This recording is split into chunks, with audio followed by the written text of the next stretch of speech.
Hi everyone, my name is Marissa. My first language is French, so pardon me for any mistakes that could potentially occur during my presentation. We are going to be talking about the meaning of graffiti in relation to abatement, thus graffiti versus abatement, by referencing Stewart and Courtwright's text, Cracks in Contestation Towards an Ecology of Graph. Graffiti is writing, drawing, scribbled, or scratched illicitly on a wall or surface of a public or private space. Graffiti abatement represents a joint effort between community, public, police to eliminate graffiti vandalism. So the author, Dr. Michelle Stewart, is an associate professor at the University of Regina. In addition to being an applied anthropologist trained in science and technologies and focusing on women's gender studies and institutional lead for community-based research, Dr. Stewart also targets mental health, the representation of Indigenous people in justice systems, the ongoing role of systemic racism and colonization to create outcomes in Canada, which are all very current issues. To write this article, she attended workshops in crime prevention, which claimed graffitis to be social damages. With that being said, she also worked with the police in particular neighborhoods targeted by graffitis and gang activity, which were known to be emblematic and notorious in this field. Dr. Chris Courtwright, the other author, is also a seasonal lecturer and adjunct professor at the University of Regina in anthropology and Faculty of Arts. Moreover, his research focuses on intersectional biology, politics, and economies, as well as biological science and the interplay between human interventions and the boundaries between human and non-human species. This article, Cracks in Contestations Towards an Ecology of Graph, is sourced and informed by departments of police in Canada and the United States. The research was done over a 3-year period, and the material was traced back to 2005 and 2006. And it is a partly ethnographic material that has some photographic interest. In addition, the text focal point is on a form of community-oriented policing in regards to graffiti and the action of abatement.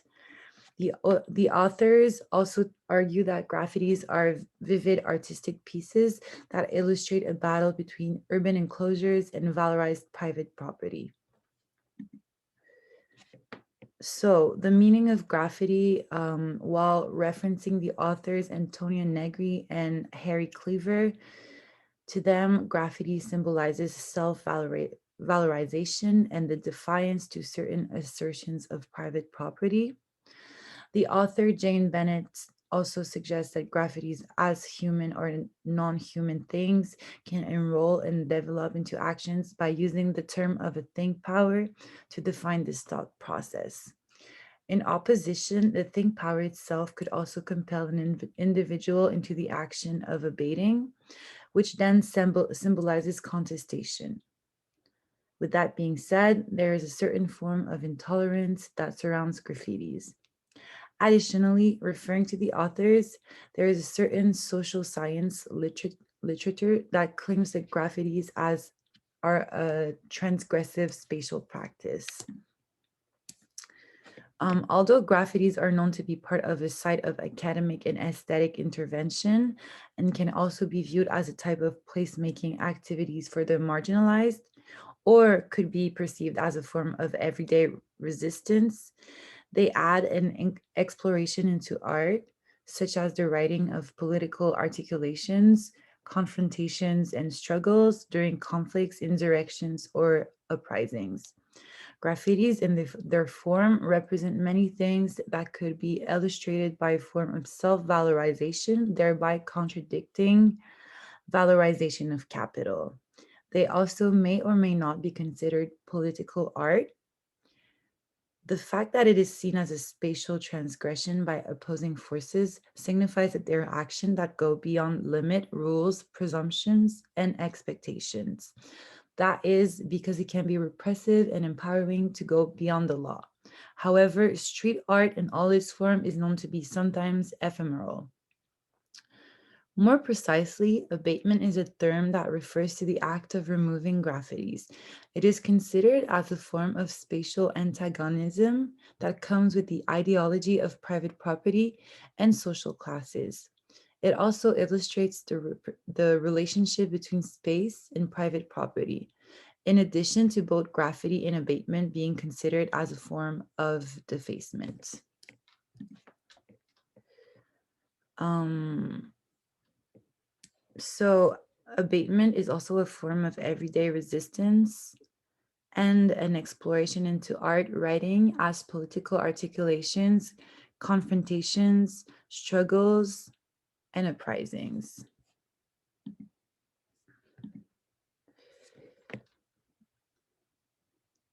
Referring back to the term think power and Bennett's argument, we can relate that graffiti and abatement to the materiality of things, living and non living. Moreover, these things also have the power to bring humans into action, which makes them powerful. In addition, it is known that an individual's action is usually motivated and completed by human desire. With that in mind, graffitis are also discussed as a vibrant matter by Michael Serres and Baruch Spinoza, meaning there is a non human vitality to forces, forms, and non human bodies. So, for the politics of wall painting, in Northern Ireland, Palestine, and Poland during Nazi occupation, um, wall painting and street art was highlighted throughout symbols, murals, which were perceived as propaganda. Moreover, the irreparable divide in power was emphasized through these murals during the Cold War, which represented the political struggles that came with antagonism. Then, creative placemaking in street art is known as the nature of its graffiti and also represents a challenge to dominant discourses in politics by communicating alternative media through art, tags, and symbols, thus by facilitating speech. Political articulations refer to the fact that graffitis can be considered as a form of protest by challenging ideologies, and sometimes in its urban context, especially given the many regulations that and restrictive laws that come with it. Moreover, it is important to look at the painting in relation to the wall with the idea of understanding the ideas of property and its relationship with laws enforcement. It is also important to take into consideration um, the idea of an Americanized dream or an idealized community. Thus, the paint brings together law, desires, dreams, finds, property relations, creating an assemblage of system which would not exist without its presence. In other words, the paint is also considered to be a catalyst of events that can be of political descent. It is important to consider the ecology of graffiti, since graffiti is considered to be an act of defacement. Plus, the think power of graffiti draws people into a struggle and battle over urban space, which creates a system of different relationships. When understood this way, there is a certain cogency between mandate and enforcement and abatement. And that would be because the abater and the existing graffiti illustrate the constant conflict with space and art or self expression in which capital asserts control. That is because graffitis are also a claim of space, and paint is known to serve as an opening to many possibilities that live beyond enclosure. In a sense, it is creating an emergence through an ecology of graffiti as vivid and dangerous as it can be. In regards to spatial antagonism, Isabel Stenger's argument about ethics and ecology gives an understanding of deeply relational activities of graffiti, abatement, space, and institutional forces. Throughout its exploration of these concepts, there is a form of investigation towards ideologies and mechanism of the living and non-living, thus illustrated by a constant struggle and battles over urban space and between state and capital, which is considered as an assertion of control by both parties. The broken windows theory of policing is a criminological theory that claims that visible signs of crime, civil disorder, and antisocial behavior encourages furthermore serious crimes in urban environments. In addition, police, city workers, and community associate support claims that unabated graffiti encourages criminal activity. That is because graffiti is considered as evidence of disorder, protest, or chaos through art. Moreover, it is seen as a threat needing removal or painting over, causing the action of abatement. This theory also brings on discussion that creates an understanding of productive potential of different ideology collisions by putting emphasis on visuality. With that being said, visible signs of disorder facilitate collaboration between resident and police forces, which reflects the material metaphoric symbolism of graffiti and the need to control spaces.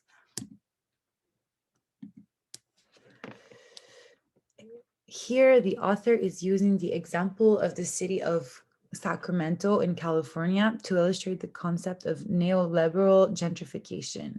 Thus, this rebuild or reshaping of a space and environment to facilitate profit, which represents a powerful space of expression of neoliberal politics in our daily lives.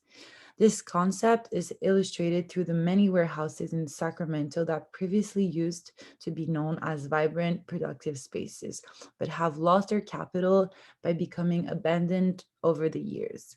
Moreover, these warehouses are known as refuge to many graffitis, smashed windows, and the promotion of a new ice block development project illustrated over abated graffitis. While there are still signs of previous transgressions and abatement, there is a recurrent depiction of an imaginary future for the space considered to be neoliberal gentrification. That is because they are not propagating through images the idea of their new project or a shopping district that would potentially be designed to include living, breathing, walking, talking purposes, which would potentially encourage consumerism and capitalism. Although the space does not currently belong to anyone as it is abandoned, there is a constant topic of debate throughout the community and industries. Graffiti has been codified into a criminal offense over and over, as seen with the example of Sacramento Law City Code imposing a city abatement program.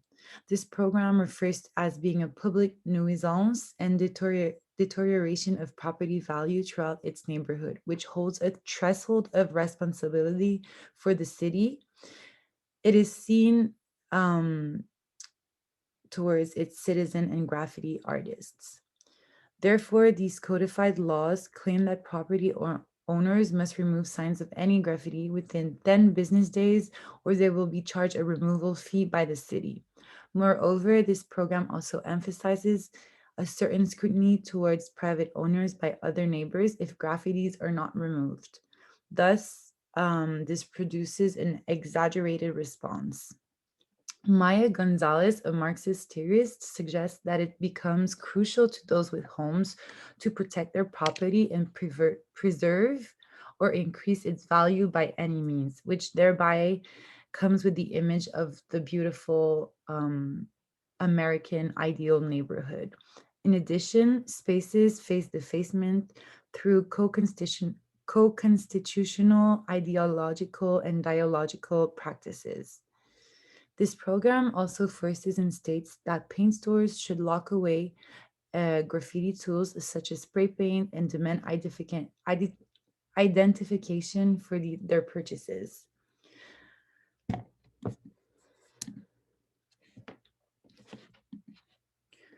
So finally, by focusing on graffiti and abatement, we are not ignoring the criminal action and signification of graffiti artists, writers, or taggers engaged in street art or in urban contexts. Mostly, it is the opposite because we should be doing so with the intent to understand its ecology, conversations, and antagonism, as it usually forms a political, social, or environmental protest. Moreover, we cannot ignore the color or paint, and small, easily missed details should be paid attention to, even though it could be abated or covered up. As we are meant to understand the movement of things in their human and non-human relations, and the meaning of human interactions with material that comes with street art and urban cities. With that being said, it should also be interesting to consider the fact that, in a way, law enforcement and abatement programs in regards to graffiti, which are usually done by police forces and city councils, are also claiming space and property they do not own, which means both parties are responsible for defacement. Furthermore, I believe the authors succeed at comparing and creating an understanding of these concepts by illustrating the perspective and intent of both graffiti artists and institutions. Therefore, this text seems to come from a neutral standpoint.